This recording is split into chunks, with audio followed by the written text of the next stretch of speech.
welcome again to another edition of Seekers of Meaning, the podcast and TV arm of Jewish Sacred Aging. Welcome. I'm your host, Rabbi Richard Address.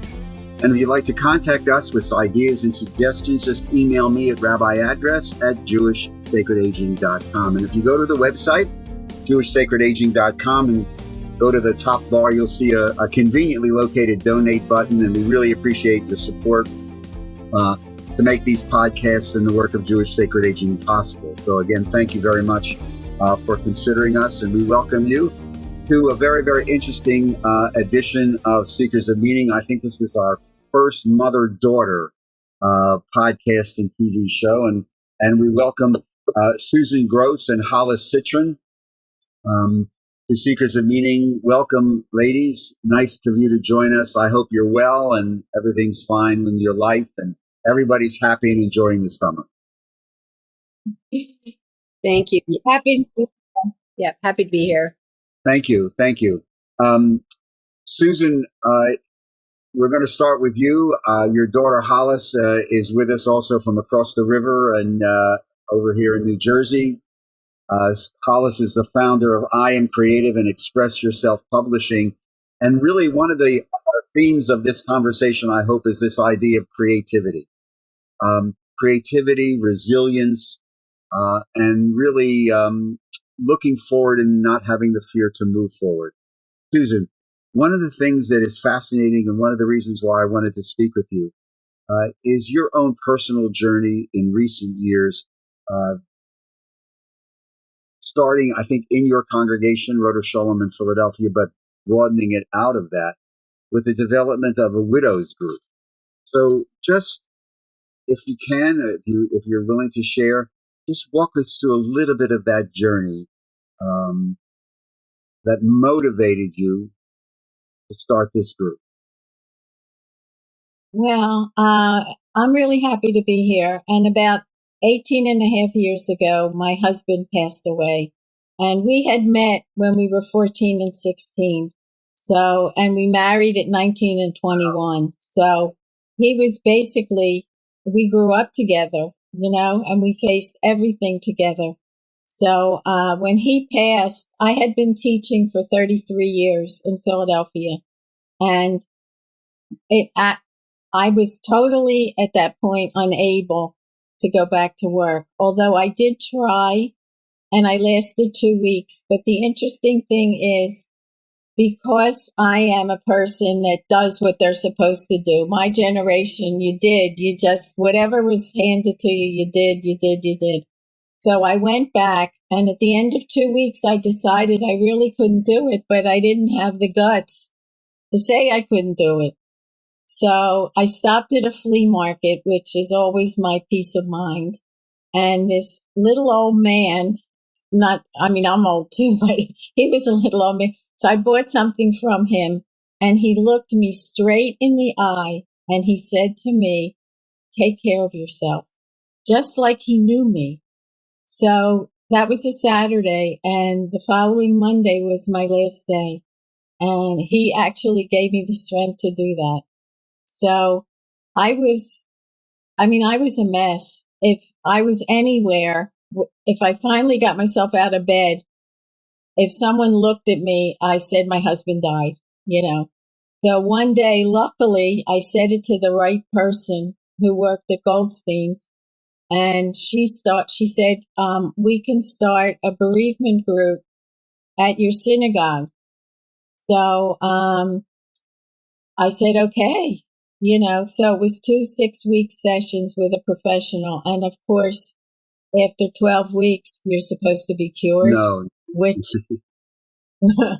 like 6 weeks and I'm out of here, So we had developed like a little group of people that became very close. So I went to the membership person, Catherine Fisher, and I said, could we just meet here? And she said, yeah, if you lead it. And I said, you're kidding, right? You want me to lead it? I'm still in the process. And she said, yeah, I want you to lead it. So I said, okay. And that was like about 14 years ago. So yes, so gold for those people who are not Philadelphia area. Goldstein's is one of the larger funeral homes here in the Delaware Valley in the Philadelphia area. And Catherine, who has done podcasts for us and has worked with us in Jewish Sacred Aging, she was the one who referred you to us. Try to say this is an interesting story. Hollis, what was when your mom said, "I'm going to start leading a bereavement group at my synagogue"? What was your reaction? Of course. Yeah. Of course. She's a natural leader.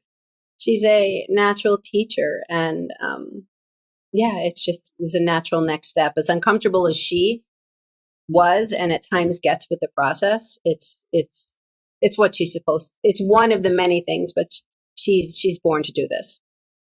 Susan, the group is ongoing, correct? Right. And my worry with leading it is I have a very sarcastic edge to me. You're Philadelphia. So I didn't. What? You're a Philadelphian. Why not? Well, so I didn't know I wanted them to come to a place where we weren't barraging ourselves with sadness. Right. I mean, we could do that because I knew what that felt like. And I wanted them to leave there and feel happy. So I tried to I did plan silly kind of things and creative kind of things. And for them to find out who they are, not all the misery and all the whatever behind them, but leave feeling really good and empowered. So because when I went to work, my husband was sick for a while.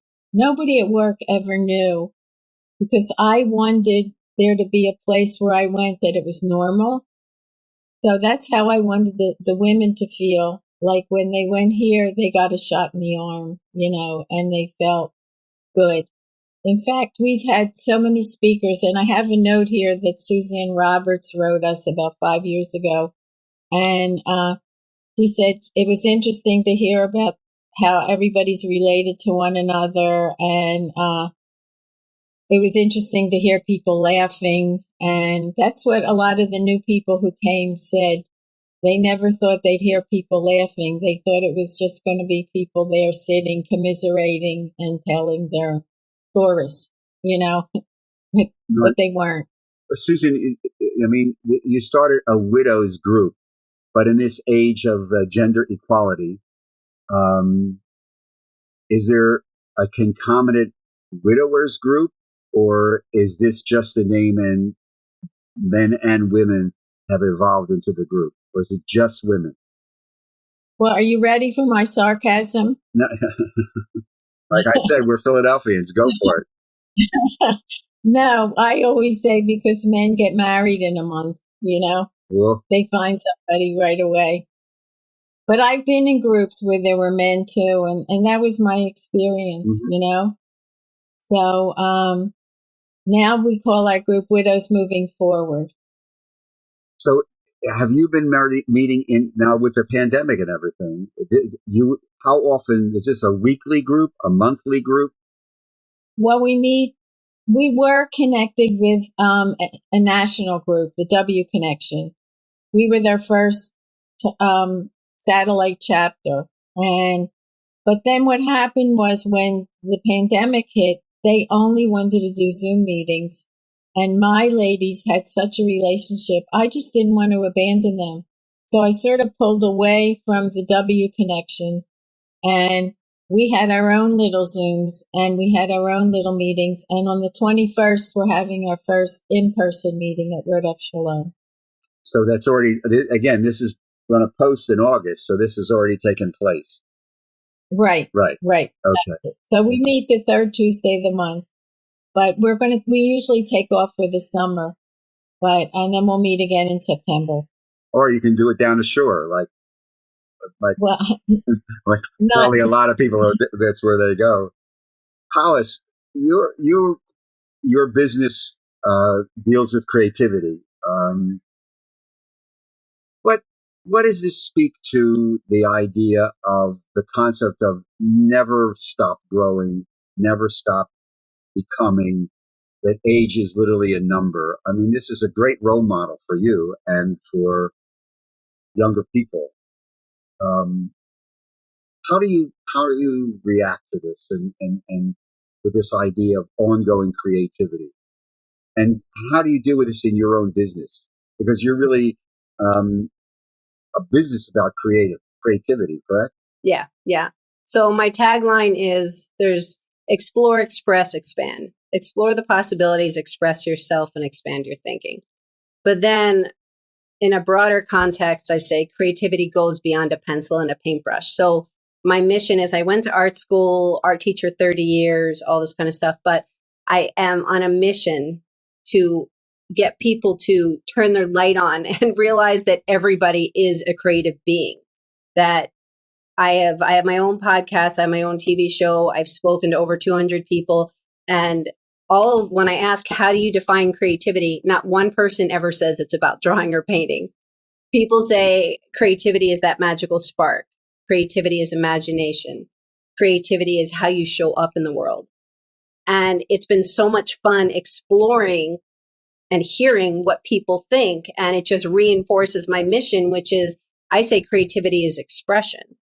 Creativity is problem solving. Creativity is, it's how you show up in the world. So when people tend to get stuck in this one mindset of, well, this is the way it's always been, or get caught up in the emotion, then there's no expansion going on.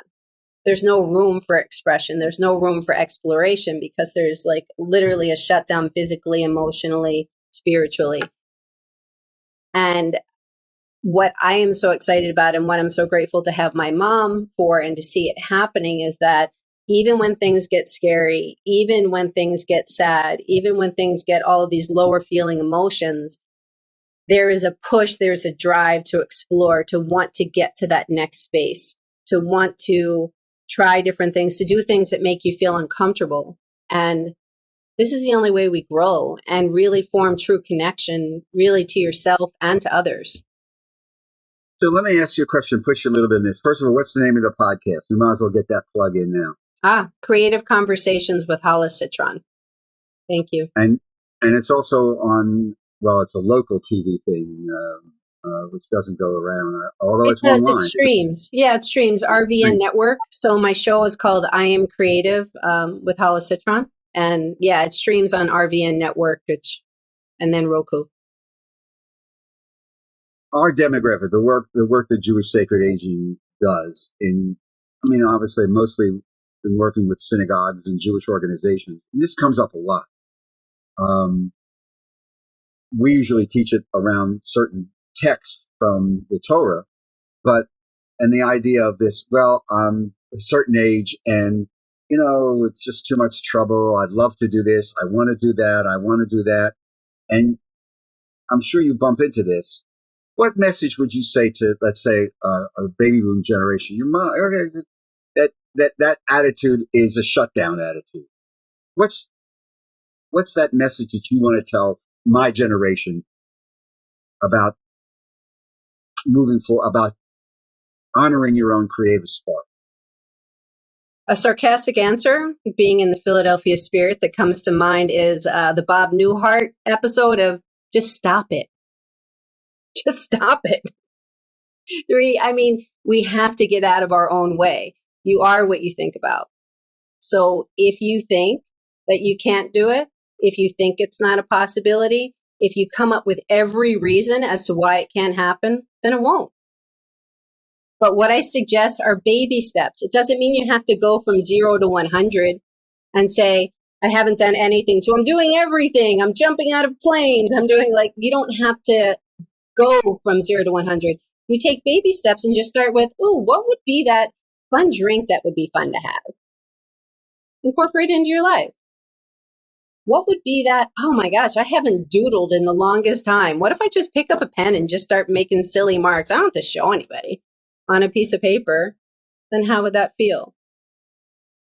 Is this why when you go to the airport or whatever and a bookstore, I've noticed since the pandemic, there's a whole now section of adult coloring books. Is that part of this, post-pandemic or moving out of giving myself permission to be expressive in ways that are private? I'm not going to be showing this at the Philadelphia Museum of Art, but it's kind of fun. And I can do it with my grandchildren. It's an aspect of, I think it's been around for a while, and I think more attention was drawn to it in that time, this mindfulness aspect. There's this, to me, it's still coloring in the lines. It's giving people kind of a safe space to kind of just be in that and not have to worry. It creates the structure. So yes, it is very big. There's the other part of me. There's the artist freedom part, which says draw outside the lines. But to answer your question, I think it's always been around, but there's more attention to it now. Susan, in the work that you've done with the groups now, and how many years have you been leading this group? It's like 14 years. What's the And great? I always joke, I can't get rid of some of them. I can't get rid of them. They keep coming. But I just want to say, when I was teaching, I always did things outside of the box. I exposed them to opera and playwriting and all kinds of stuff. So when I started to do this stuff with the women and divide them into groups, I would walk around and go, oh my God, they're doing it. I mean, it always shocked me that they were actually doing it.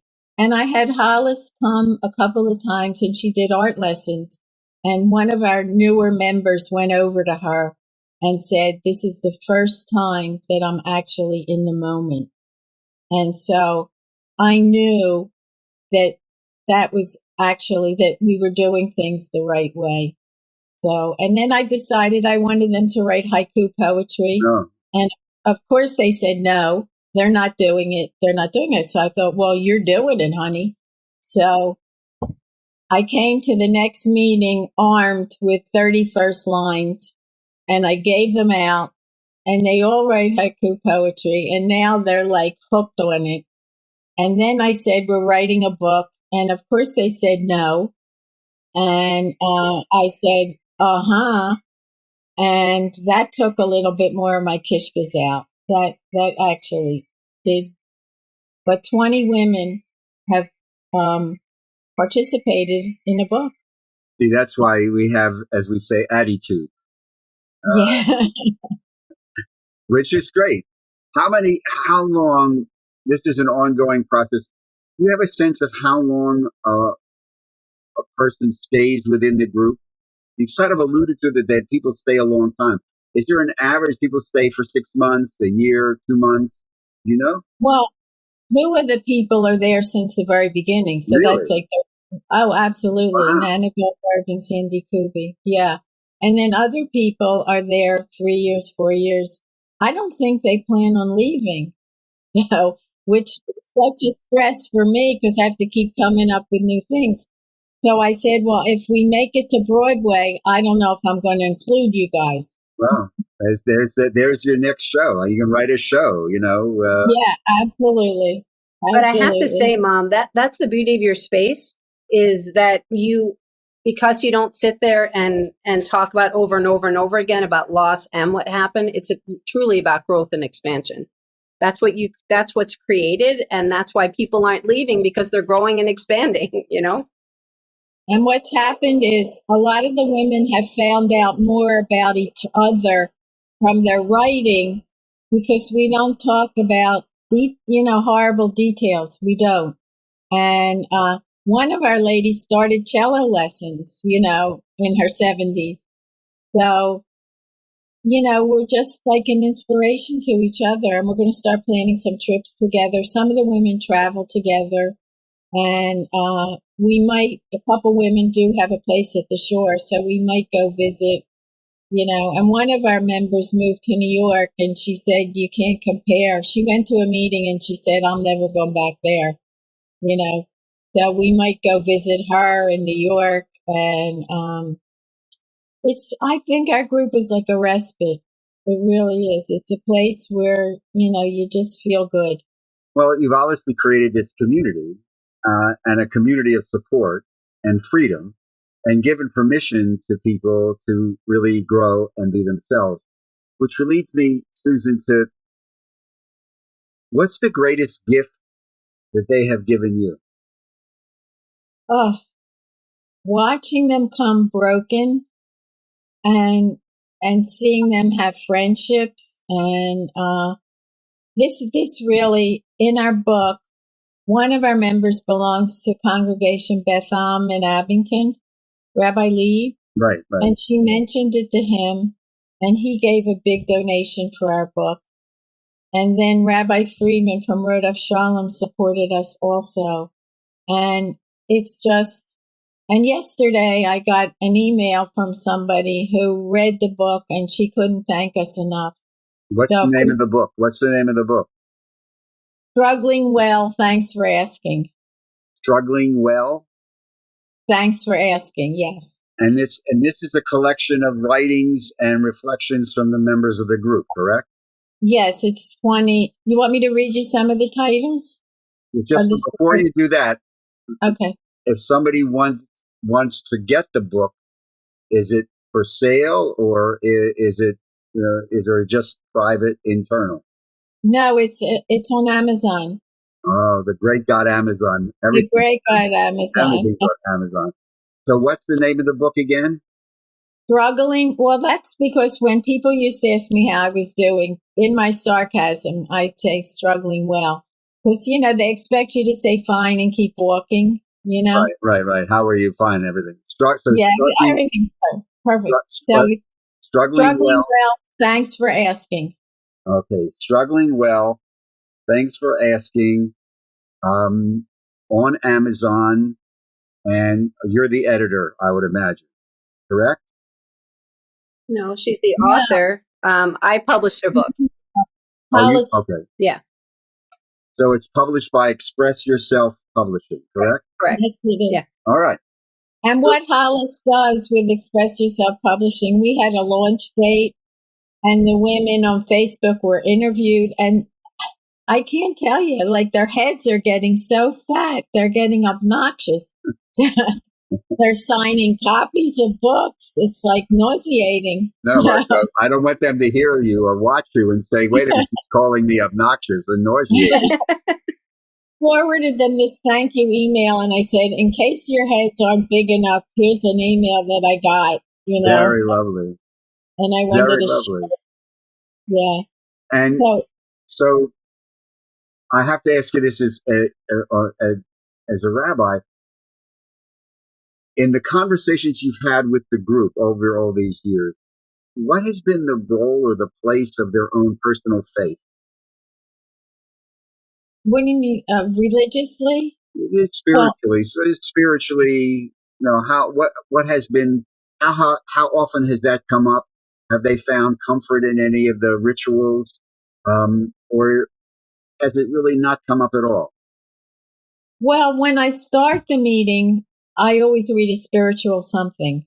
We all hold hands and we do a spiritual something, which has triggered some of the women to come in with spiritual things to read. But because it's a mixed group, there's a couple different religions, so right. I don't want to just, go to one place. No. But, no, we're always aware of spirituality, always. That's how every meeting starts, and we do a little meditation and deep breathing and that kind of thing. And we end on a spiritual note, too.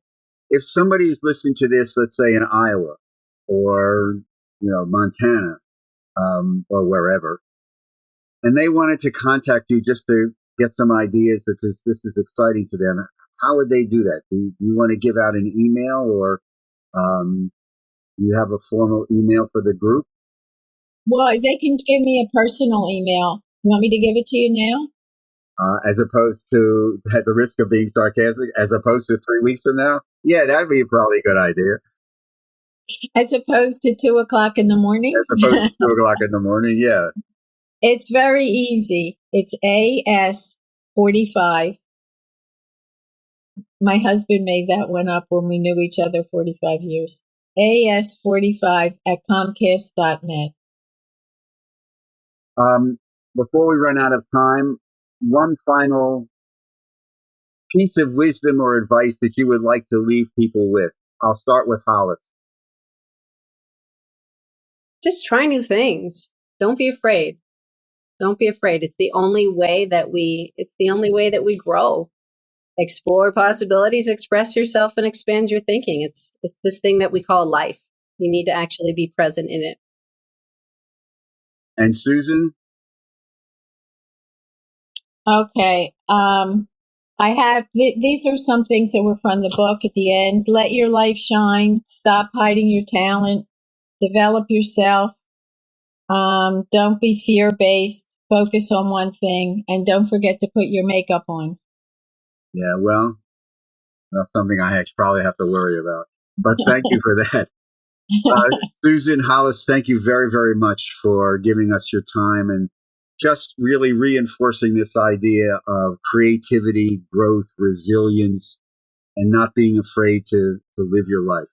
Because it is a gift. It's the best gift, the greatest gift that we have. And it's a shame to waste it, no matter where we are. So I want to thank you. I wish you just continued health and growth and success. And we appreciate you being with us. Thank you very, very much. Thank you for having us. I really appreciate the opportunity. Pleasure, pleasure, pleasure. And to all of you, thank you again for joining us on today's edition of Seekers of Meaning, the podcast and TV arm of Jewish Sacred Aging. And again, if you'd like to make a donation to help support our work, go to the website, jewishsacredaging.com, and click on the donate button. Just follow the prompts. And again, Seekers of Meaning is produced at the Broadcast Center of Lubetkin Media Companies here in beautiful Cherry Hill, New Jersey.